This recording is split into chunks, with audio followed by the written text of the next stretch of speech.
ePA tasks. This video in the Electronic Prior Authorization or ePA series will cover how to complete tasks related to active prior authorization requests. When a Pharmacy Benefits Manager or PBM responds to a PA initiated or needs additional questions answered in response to an appeal or insufficient initial data, they respond with an open ePA message which contains a question set. From the medication list or e-prescribing center, when a medication record contains an e-prior auth status of action required, and where the response type is open, a window will display with information about the patient and medication prescribed. This presentation will navigate from the work list itself. Users are able to see details about the transaction by clicking on Go to Process. Additional information regarding the current PA, including status, actions, previously answered questions, and required actions, can be found on the Process Details screen. In addition, users have the ability to cancel a PA request in progress from this screen. Let's go back to the task. Click Start to begin the question set. Question sets are intended to have built-in logic that prevents users from being presented with irrelevant questions. However, content and complexity of the question set logic will vary by PBM or payer. The progress bar indicates current progress towards completing the question set.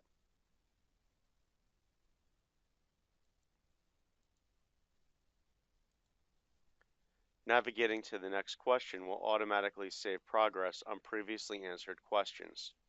Progress will not be automatically saved by clicking on Go to Process or Return to Work List. Users must select the next button to manually save progress on the current question. Note, once a task is opened, it immediately becomes locked by the user that opened it. Others are unable to open the task until the initial user times out after 1 hour or manually chooses to release or exit the task. The user can save a question set at any time by returning to the work list. This does not submit the question set to the PBM or payer, but allows the user to finish at a later point or allows another user to finish responding. There are different options for answering a question based on the question type. Data type validation on responses is performed before allowing them to be saved or submitted to the PBM.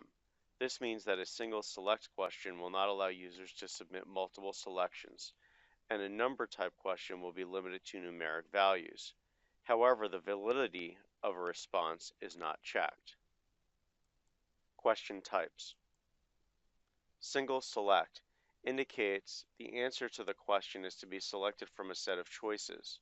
Radio buttons are displayed to indicate that a single question may be selected. Multi-select indicates the answer to the question is to be selected from a set of choices. Checkboxes are displayed to indicate that multiple responses may be selected. Date indicates the answer to the question is a date. Numeric indicates the answer to the question is numeric. Conditional logic is used to determine the next question based on an exact value provided or upper and lower bounds. Free text indicates the answer to the question is free text. And lastly, comments, PBMs, and payers can indicate if free text comments are allowed or required for specific responses to questions.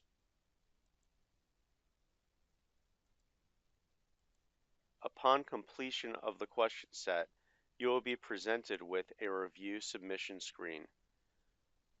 You must carefully review all responses to ensure accuracy and prevent delay in processing.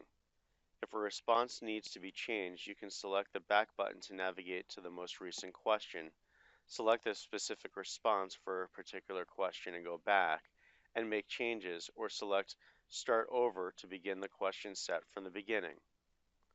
Once responses have been verified, select the Submit button to send the completed question set to the PBM and payer. In a previous video within this video series, we discussed the status of an ePA. When an action is required, there is a set of responses where an acknowledgement is necessary. When a PBM or payer responds with approved, denied, and closed, an acknowledgement is required to indicate the outcome was accepted.